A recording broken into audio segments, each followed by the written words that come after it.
Hey, listen, I've got some secrets for you.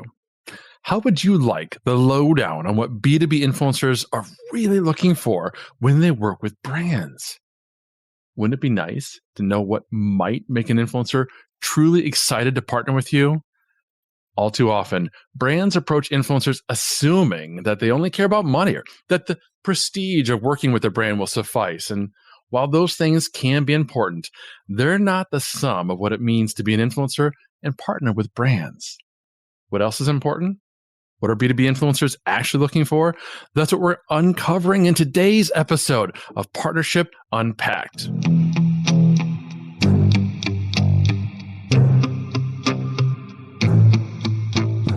This is Partnership Unpacked, your go-to guide to growing your business through partnerships quickly.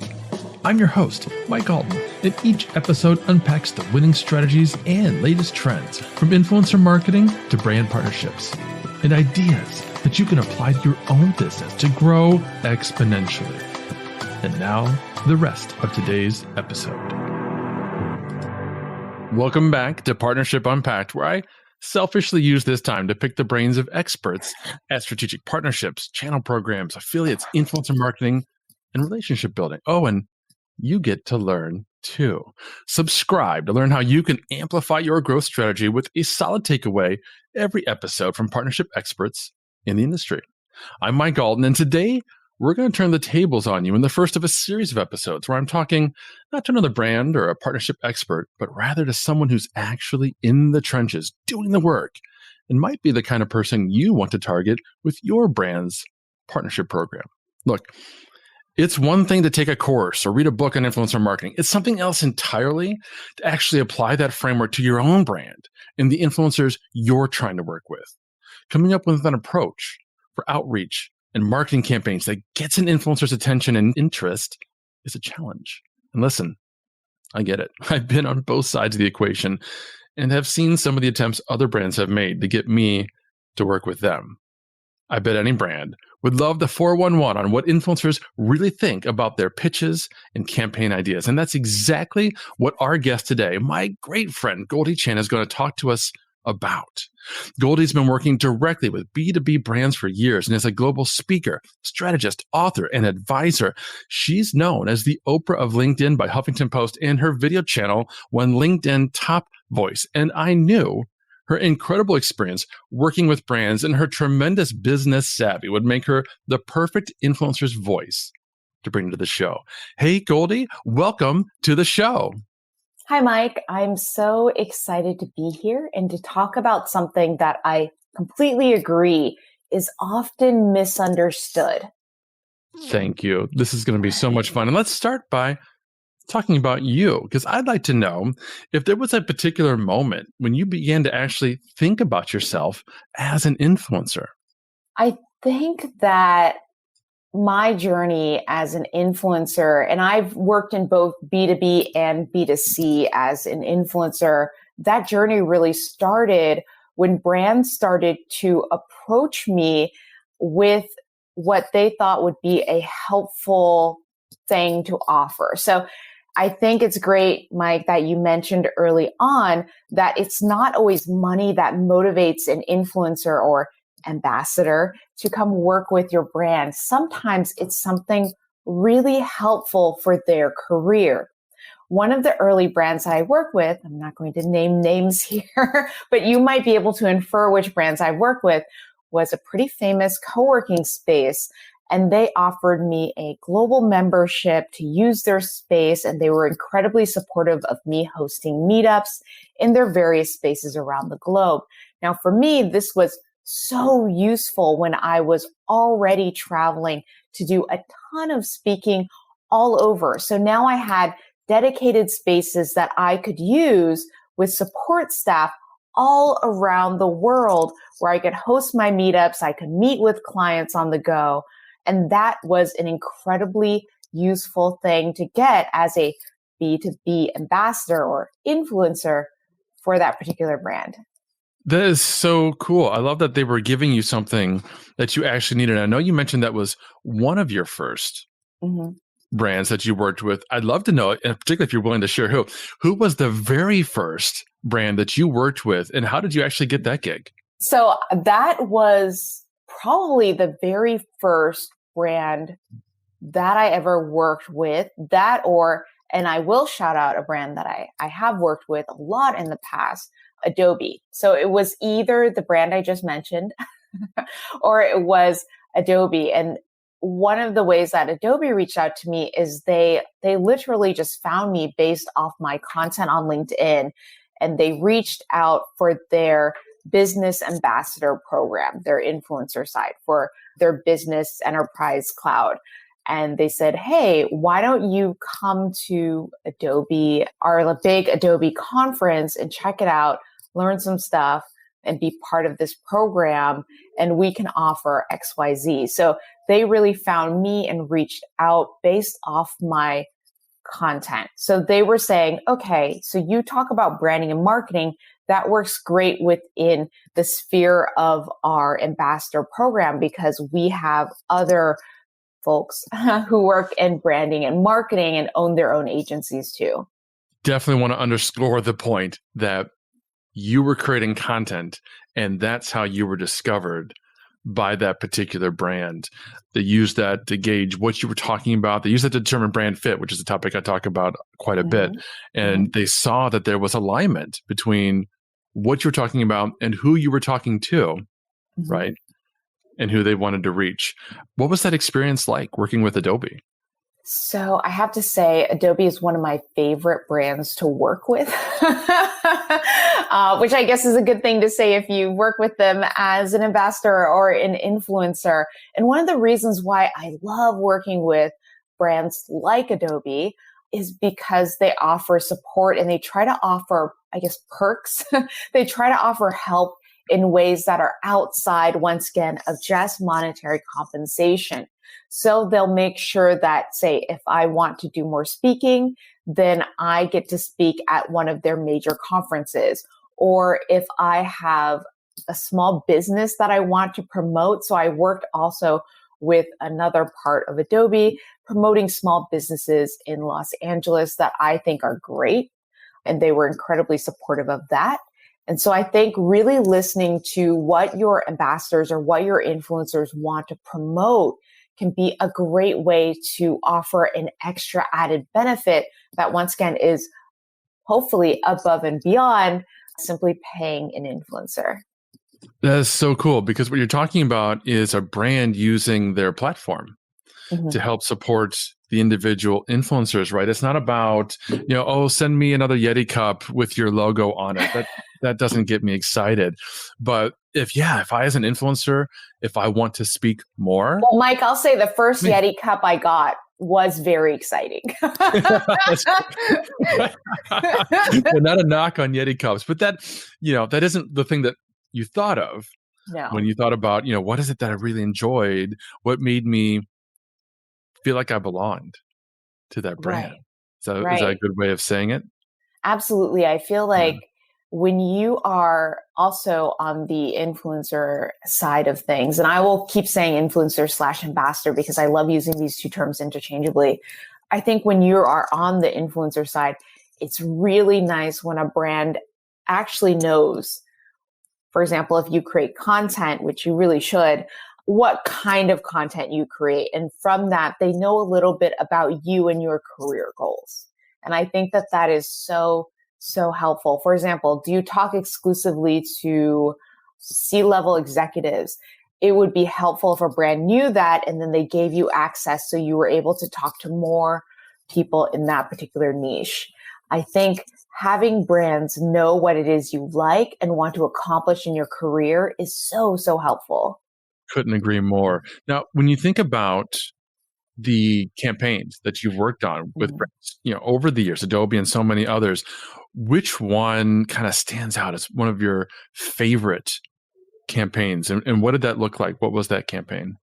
Oh gosh, there are so many campaigns that I've worked on. And I will say one of them that surprisingly was really fun that I really enjoyed was one where I did a ton of branding tips for leaders.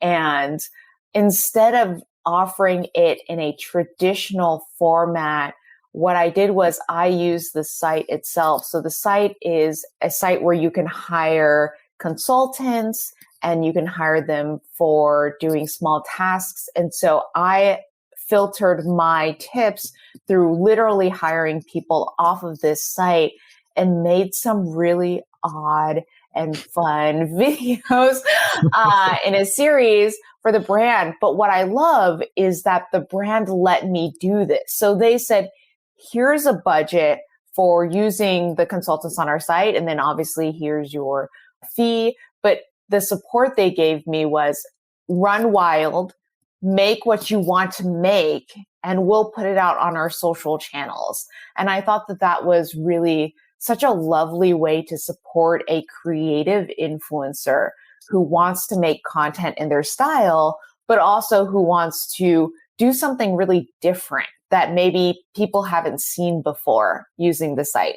I love that you mentioned the word creative because you are so right. And I love that you brought out this example of how they gave you the freedom to basically do whatever you want. They gave you the freedom to create. And if anybody has any experience working with creators, they'll know the more guardrails, the more rules and regulations, the more restrictions you put on that creator, the less they're able to create. And the more they're just connecting the dots and coloring within the lines, and it's not creative at all, right? Yes. And I think that, of course, in this day and age, we have massive legal teams that are on the brand side to make sure that nothing absolutely terrible and horrible is said about the brand or with the brand. But at the same time, there is so much appropriate leeway that you can give your influencers so they can once again speak in their voice. They can make content in their own voice, or if you're hiring writers, they can write in their own voice. So really allowing, if they're creative, allowing influencers to make what it is they want to make within, of course, appropriate boundaries. But it's so interesting because I was talking to Tim Hughes, who's also a B2B influencer, and it was just an informal conversation. But he's the one who gave me the idea of talking to you and him and others as influencers and your experience being influencers, because he was sharing the story about he'd been working for a brand who had paid him to try out their services and create a review. And while he was going through that process, the person who was responsible for the influencer program left. Somebody else came on board. And the original understanding was that Tim was going to write his honest, authentic opinion, his review of the services. And their services were crap. And he wrote that in his review. I mean, he didn't use that language, right? But he was very authentic that, they had some issues. And the new person didn't understand that, didn't like it, and wanted him to change it. They wanted to put that guardrail in place that as a creator, you're only allowed to say nice things about the brand. Right. And I think that that's where people misunderstand the power of influencers. So when they force you to just say positive things only about the brand, I think that's when you can run into issues, especially when it's generally understood that there are concerns, that there are certain things that the brand could be doing better. And in fact, I believe that's a time when it's really great for a brand to then address some of those issues directly. One of the courses that I teach on LinkedIn Learning is brand reputation management. And I think it's helpful for brands to acknowledge sometimes, especially if it's something that is on the roadmap and they can officially announce that it is on the way to being fixed. That already looks proactive, even if they weren't going to change it based off one review. To just telling the audience that it is on the way to being fixed is a really great way to interact with an audience. Yeah, I couldn't agree more. And we'll actually have Tim on this show in a couple more episodes from now to share more about that experience. I can't wait for him to dig into that because it's a really great story. But I also want to know, Goldie, we've talked about your best experience. Let's go the other direction. What's been your worst experience with a brand or your worst campaign? Oh, gosh. It's so much easier for me to come up with what are my best campaigns and stories because Mike is a good friend of mine and Mike knows I'm an incredibly positive person. But when I think about negative, which of course I'm not going to mention any brand names here, when I think about negative brands that I've worked with or just negative experiences with brands, I think about brands I've actually not worked with. So brands that I've chosen to not partner with is usually the case because there are red flags that pop up for me before even working with a brand. So I'll pull up a couple of those red flags. One of them is on my end, especially if a brand is like, we will pay you X amount of money and we need 2 videos out and they have to look exactly like this.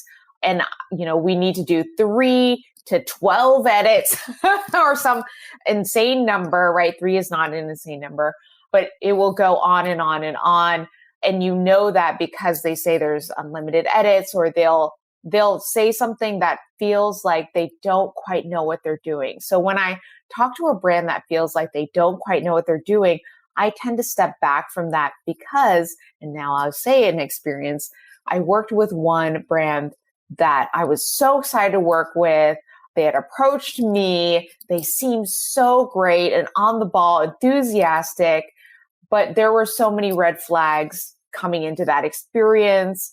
And one of the red flags that bloomed into, I don't know, a red pirate ship on the horizon was when we worked together, there was, and I created videos for this project as well, there was literally unlimited edits. So it would be Saturday morning and they would say, here's an edit we want on the video. And I'd be like, great, I'll do that edit right away.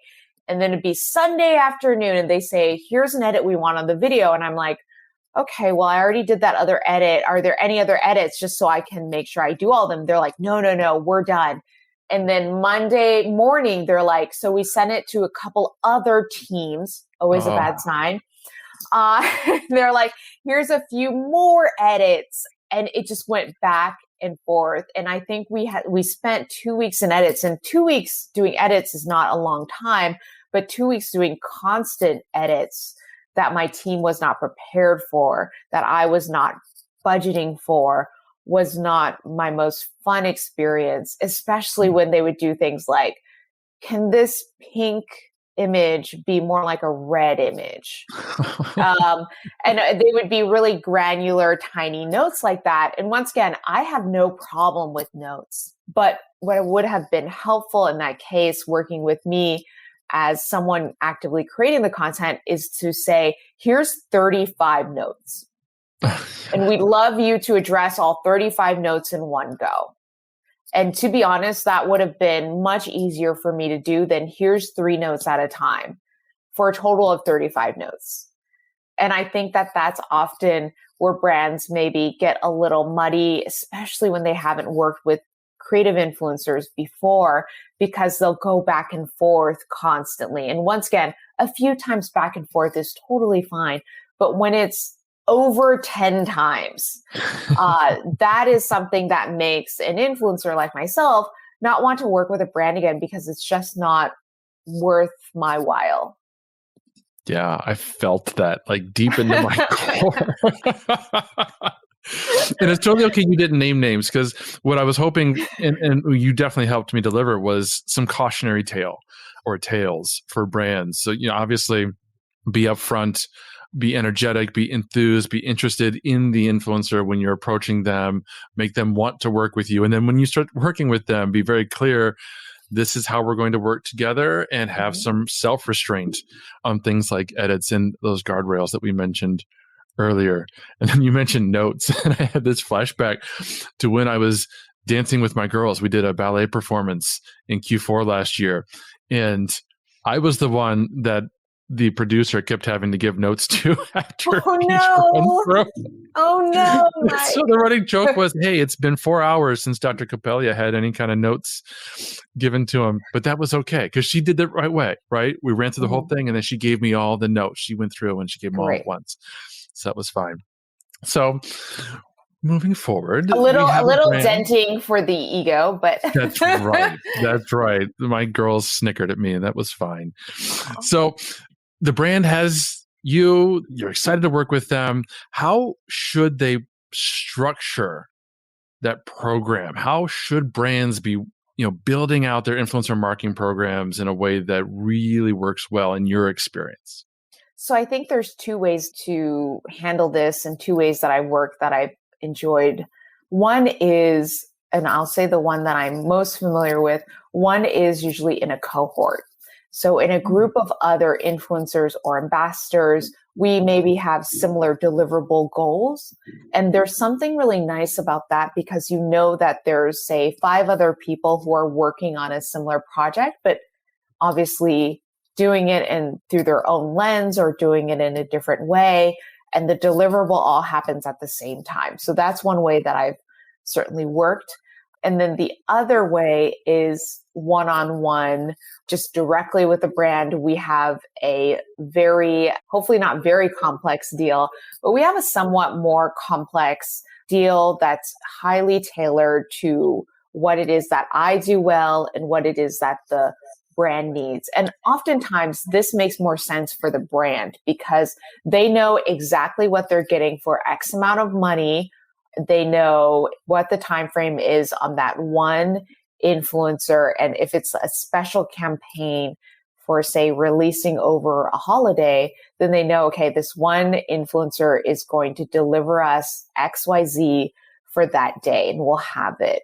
But what can be helpful, I think, for brands on the brand side is sometimes having a safety net of, okay, we're going to work with 2 influencers. So in case the first influencer can't deliver, then we have a backup, which I know that some brands definitely do. And on my end, I really enjoy both ways. So I'm a pretty friendly person. So obviously I enjoy when I meet other people who are doing similar things to me, aka other influencers who are working on a similar campaign. And then I obviously enjoy working directly with the brand as long as it's really clear and really easily laid out for me what it is that I'm doing and what the timeline is. And there's reasonable expectations set on when I'm delivering back things. I've definitely seen you do that. I've always thought it was very cool. Like, I think I saw you do a series of articles in the virtual event space when you were working with, was it Hubelo last year, which was really cool.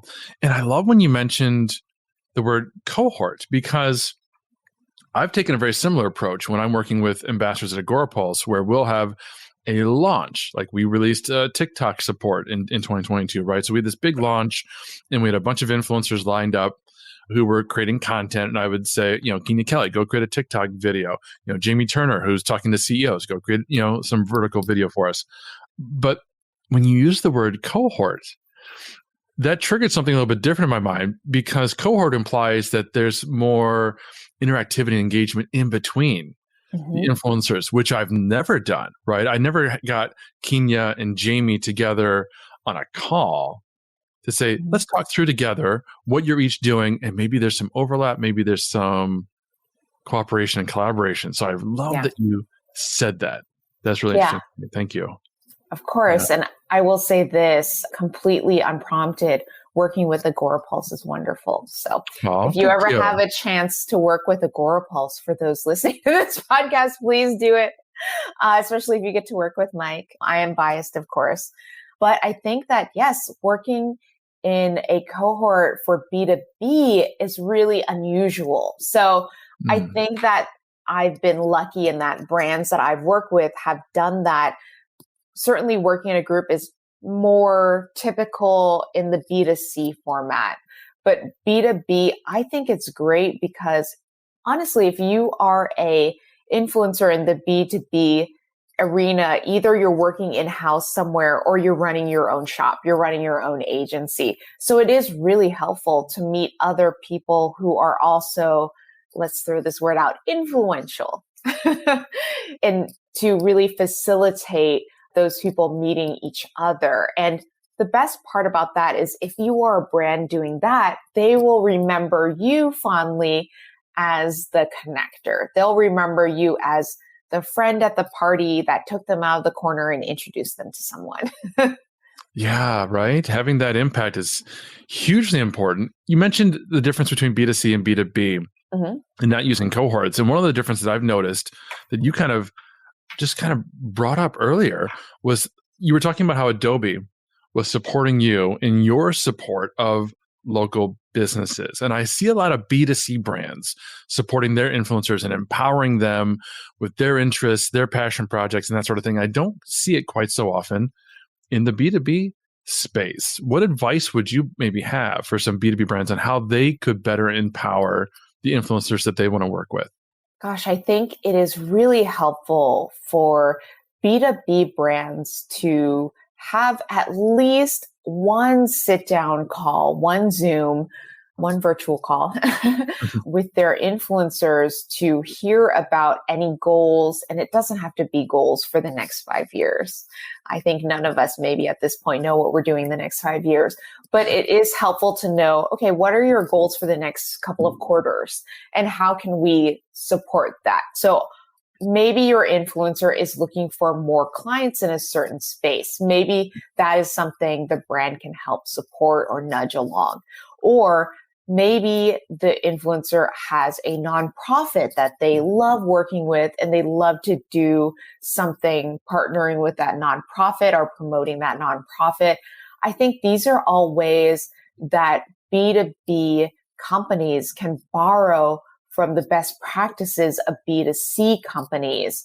And I do think that adds a little bit of freshness to influencer campaigns that honestly can be quite staid and quite boring because B2B is not always the most exciting thing.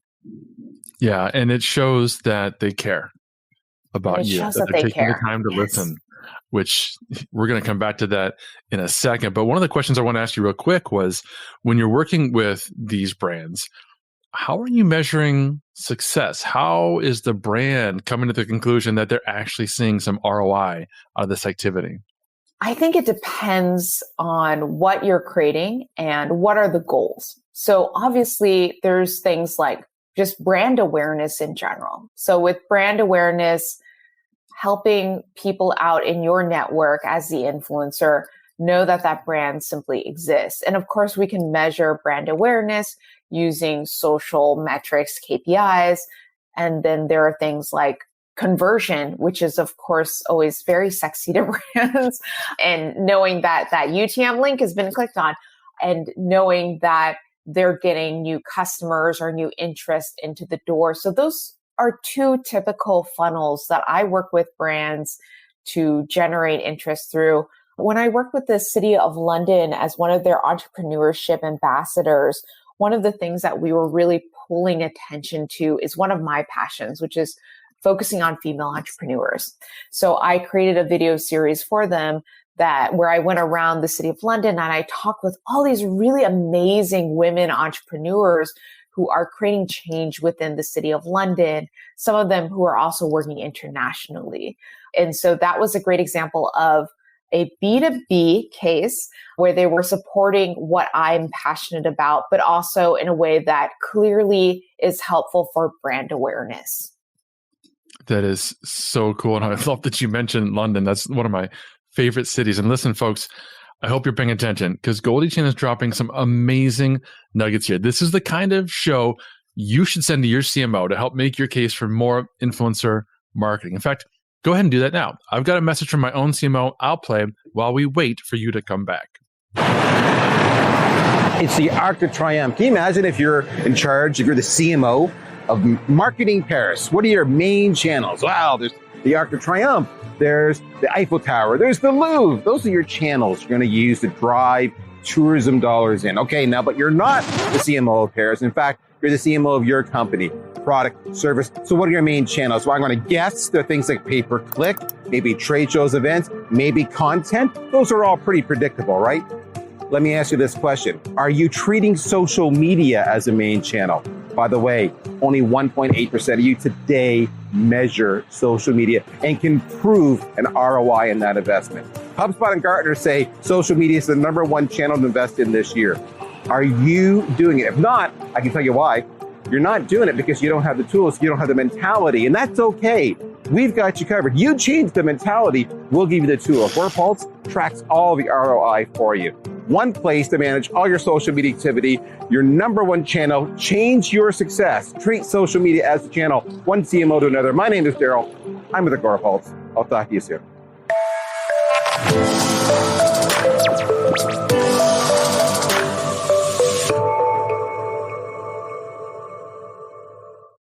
Now, Goldie, one question I always love to ask my guests is, how important has relationships been to your success? I wanted to answer sarcastically, which I almost never do, and be like, relationships, never. But I will say, obviously, relationships have been incredibly integral to my success. Without relationships and without developing partnerships with brands, I would not be as successful as I am today. And sometimes these relationships come out what seems like out of the blue. But what I love about our truly interconnected world is relationships never come out of the blue. They never come completely cold. There's usually someone that, for example, especially when I was creating daily videos on LinkedIn, there was someone that, say, sent my videos over to somebody at Adobe. And then there was somebody else that sent more of my videos over to Adobe. And there was a third person, there was many people who were sharing my content, who were talking about my content. And that's how I got to work with all of these amazing brands, is that these invisible relationships that I had formed through creating content were becoming real relationships. And I know that parasocial has a terrible name in the internet industry because it can be rife with a lot of negative connotations, but sometimes parasocial relationships can be wonderful. They can be the thing that leads to someone reaching out and saying, oh, I found your content incredibly intelligent and relatable. We'd love to work with you because we've been watching you for a while. And that feels like that's the beginning of a relationship with a brand. I love that so much. I know this is going to be one of the clips that I take out and share over and over again. It's something I've talked about many times. I would not have the career that I have today if it wasn't for the relationships that I built almost entirely on social media. So thanks for reaffirming that. Now, for those of you who are listening, who might be wanting to become an influencer, this question is for you. Goldie, what advice would you have for somebody who wanted to be a B2B influencer specifically? How should they get started?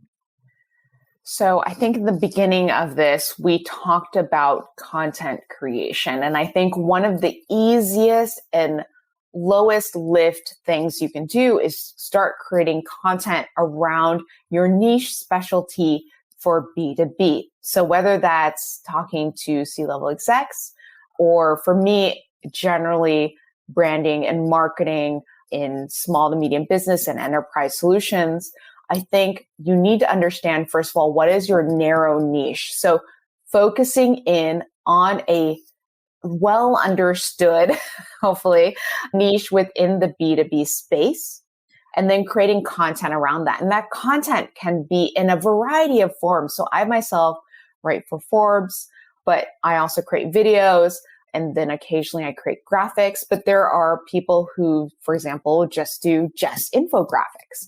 There are people who create really wonderful vertical videos because now we live in a TikTok universe. There are people who just do a variety of different kinds of content. So to me, it's two elements to make it incredibly simple for you. It's finding the niche and then finding the right content that fits that niche and that expresses who you are easily. Love that. And if you think about your own history, the channels, the social networks, the types of content, what would you say, and you can answer this however you want, what would you say has been your best source of new influencer marketing work?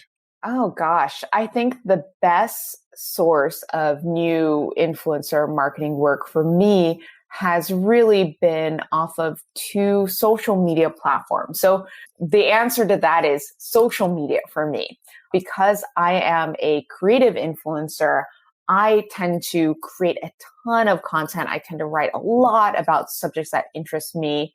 And a lot of in fact, most of my clients and most of the brands that I work with come from social media. And 2 platforms that I would say have obviously impacted my career, my life. One would be LinkedIn, and then the other one would be Twitter.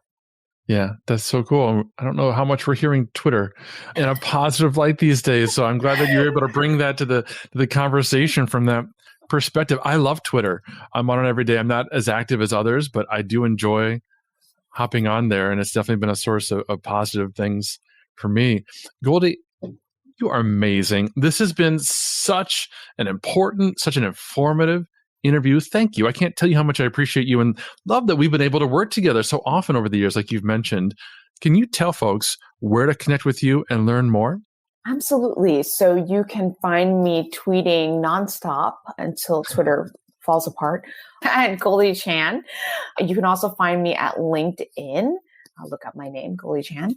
And you can find me on other social platforms pretty much under my name, Goldie Chan, or under a version of that handle. For example, on Instagram, I am Goldie Cylon because I am a huge Battlestar Galactica fan. And feel free to connect with me to also talk about Battlestar Galactica and B2B marketing. So say we all, right? So and make sure you all. follow Goldie on Forbes because her content there is fantastic. And that's all we have for today, friends. In our next episode, I'm going to be talking to Farzad Rashidi from Visme and Respona about how to find and reach out to the most incredible affiliate partners for your brand. And in a later episode, we're going to come back to this influencer's perspective, like I mentioned, and we're going to bring Tim Hughes right here into the studio. So don't forget to subscribe to the Partnership Unpacked podcast and drop us a review. We'd love to know what you think. Until next time. Thank you for listening to another episode of Partnership Unpacked, hosted by Mike Allton and powered by AgoraPulse, the #1 rated social media management solution, which you can learn more about at agorapulse.com. If you enjoyed this episode, please subscribe on your favorite podcast player. Be sure to leave us a review. Your feedback is important to us. And if you want to be part of our audience during live broadcasts, take a look at our calendar at agorapulse.com/calendar. Until next time.